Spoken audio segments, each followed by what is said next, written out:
আপনি যদি ১ কোটি টাকা রেভিনিউ জেনারেট করেন, এই ৩টা জায়গায় কাজ করে আপনি ১০ কোটিতে যেতে পারেন। একটা বিজনেস যে পর্যায়ে থাকুক, এই পর্যায় থেকে একটা বিজনেসের 10x গ্রোথ আনা সম্ভব এবং এটার পিছনের একটা ক্যালকুলেশন বুঝলেই আপনার জন্য এটা একদম পানির মতো পরিষ্কার হয়ে যায়। আপনি একটা প্রোডাক্ট তো বিক্রি করবেন, বিক্রি ছাড়া তো আসলে বিজনেসের গ্রোথ সম্ভব না।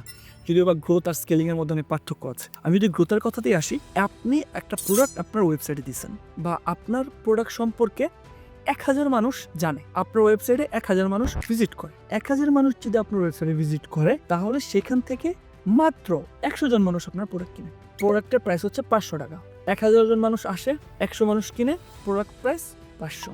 ১,০০০ জন মানুষ আসে, ১০০ মানুষ প্রোডাক্ট কিনে, প্রোডাক্ট প্রাইস এবার ১,০০০, বিজনেস ডাবল। ১,০০০ মানুষ আসে, ২০০ মানুষ কিনে, ১,০০০ টাকা প্রোডাক্ট প্রাইস, বিজনেস 4x। এখন আর ১,০০০ মানুষ আসে না, এখন ২,০০০ মানুষ আসে, ৪০০ মানুষ কিনে, ১,০০০ টাকার প্রোডাক্ট। এখন বললেন ভাই টোটাল বিজনেস 8x হলো, আর 2x কোথায়?